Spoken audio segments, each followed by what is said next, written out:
नमस्कार, मैं हूं कुलजीत यादव और स्वागत है आप सभी का हमारे खास कार्यक्रम में।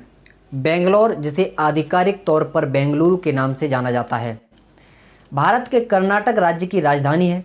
इसकी आबादी 10 मिलियन से भी अधिक है, जो इसे एक मेगा सिटी और भारत में तीसरा सबसे अधिक आबादी वाला शहर और पांचवा सबसे अधिक आबादी वाला शहरी समूह बनाती है। ये दक्षिणी भारत में दक्कन पठार पर स्थित है। इसकी ऊंचाई समुद्र तल से 900 मीटर से अधिक है, जो भारत के प्रमुख शहरों में सबसे अधिक है। दक्षिण भारतीय राजवंशों पश्चिमी गंगा, चोल और होयसला के उत्तराधिकार ने 1537 ईस्वी तक बेंगलोर के वर्तमान क्षेत्र पर शासन किया। कैंपेगौड़ा विजयनगर साम्राज्य के तहत एक सामंती शासक ने एक मिट्टी के किले की स्थापना की, जिसे आधुनिक नींव माना जाता है। 1638 में मराठों ने बेंगलोर पर विजय प्राप्त की और लगभग 50 वर्षों तक शासन किया। जिसके बाद मुगलों ने शहर पर कब्जा कर लिया और वाडियार राजवंश के मैसूर साम्राज्य को बेच दिया। चौथे एंग्लो मैसूर युद्ध 1799 में जीत के बाद अंग्रेजों ने इस पर कब्जा कर लिया, जिन्होंने शहर का प्रशासनिक नियंत्रण मैसूर के महाराजा को वापस कर दिया। पुराना शहर मैसूर के महाराजा के प्रभुत्व में विकसित हुआ और इसे मैसूर रियासत की राजधानी बनाया गया, जो ब्रिटिश राज की नाममात्र संप्रभु इकाई के रूप में अस्तित्व में थी। 1809 में अंग्रेजों ने अपनी छावनी को पुराने शहर के बाहर बेंगलोर में स्थानांतरित कर दिया और इसके चारों ओर एक शहर विकसित हुआ, जो ब्रिटिश भारत के हिस्से के रूप में शासित था।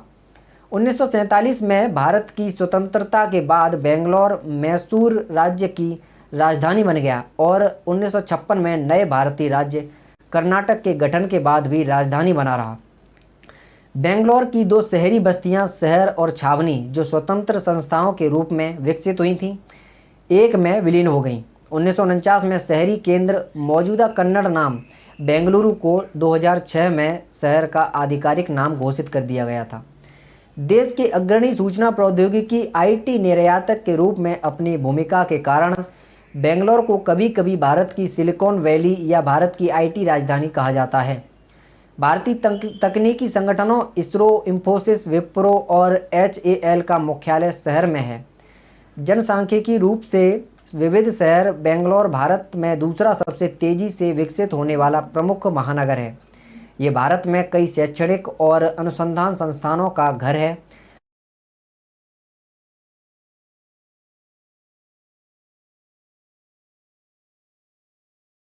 Institute of design, national law school of India university और national institute of mental health and neuro sciences जैसे कई राज्य के स्वामित्व वाले एरोस्पेस और रक्षा संगठन शहर में स्थित हैं। शहर में कन्नड़ फिल्म उद्योग भी है। आवास और शहरी मामलों के मंत्रालय ने हाल ही में उन शहरों की सूची बताई जो रहने के लिहाज से सबसे बढ़िया हैं। इसके लिए 111 शहरों में छटनी हुई और फिर जीवन सुगमता सूचकांक के आधार पर उन्हें क्रम दिया गया। इसमें बेंगलुरु को रहने के लिए देश का सबसे शानदार शहर माना गया। वैसे बेंगलुरु का नाम अब अक्सर ऐसी वजहों से चर्चा में रहता है, तो आखिर इस शहर में ऐसा क्या है जो रहने वालों को इतना पसंद आता है, हम आपको बताते हैं। कर्नाटक की राजधानी पहले उत्तर भारतीय लोगों को घूमने फिरने के लिहाज से पसंद थी, लेकिन धीरे धीरे ये सिलिकॉन सिटी की तरह विकसित हुई और अब यहाँ के स्थानीय लोगों के अलावा बड़ी संख्या में दूसरे राज्यों और खासकर उत्तर भारत से लोग यहाँ रह रहे हैं। खान पान अलग होने के बाद भी उत्तर भारतीयों को इससे शिकायत नहीं, बल्कि वे देश भर के दूसरे बड़े शहरों के बजाय बेंगलुरु को रहने के लिए प्राथमिकता दे रहे हैं। इसके पीछे कई कारण हैं। बेंगलुरु के लिविंग इंडेक्स में सबसे ऊपर होने की एक वजह तो प्राकृतिक है। दरअसल इस शहर का मौसम हमेशा शानदार रहता है। यहाँ न तो ज़्यादा गर्मी होती है, न ही ज़्यादा ठंड, बल्कि साल भर यहाँ शाम होते हुए हवा हल्की ठंडी हो जाती है। साथ ही यहाँ शायद ही कभी चिपचिपाहट भरा मौसम मिलता हो। ऐसे में एक्सट्रीम मौसम झेलकर आए दूसरे राज्यों के लोगों को ये शहर काफ़ी पसंद आता है।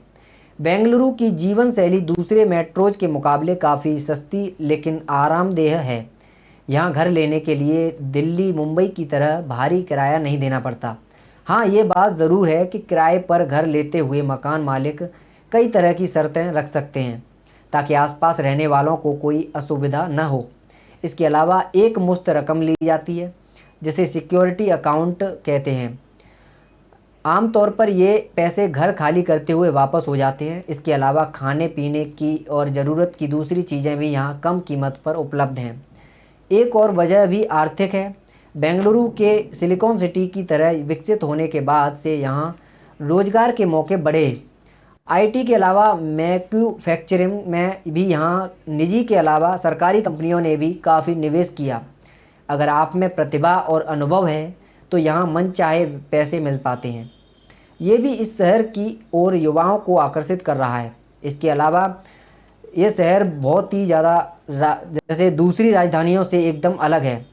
यहाँ परंपरा और आधुनिकता का अनोखा मेल दिखता है। इसके लिए आपको शहर के एक से दूसरा कोना नापने की ज़रूरत नहीं होगी, बल्कि एक कॉलोनी में ही ये संगम दिख जाता है। तो बाहर से आने वालों के लिए ये काफ़ी सुविधाजनक होता है। केंद्रीय शहरी विकास मंत्रालय ने लिविंग इंडेक्स में जो 111 शहर लिए थे, उनमें महानगरों में सबसे ऊपर बेंगलुरु रहा। इसके बाद पुणे दूसरे स्थान और अहमदाबाद तीसरे स्थान पर रहा। वहीं छोटे और कम आबादी वाले शहरों में शिमला ने बाजी मार ली। इसमें शहरों की आबादी के मुताबिक भी सूची तैयार की गई थी, जिसमें कम आबादी वाले शहरों में शिमला के बाद दूसरे नंबर पर भुवनेश्वर और सिलवासा तीसरे स्थान पर रहा। शहरों की आबोहवा, सफाई और व्यापार को लेकर हर नागरिक की जागरूकता के आधार यह रैंकिंग जारी की गई थी। इस दौरान पर्यावरण की स्वच्छता और सड़कों का भी ध्यान रखा गया। सूची के लिए स्टडी करने का उद्देश्य नागरिकों के जीवन की गुणवत्ता को जांचना और बेहतर करने के लिए प्रेरित करना रहा। फिलहाल मेरे साथ सिर्फ इतना ही। धन्यवाद।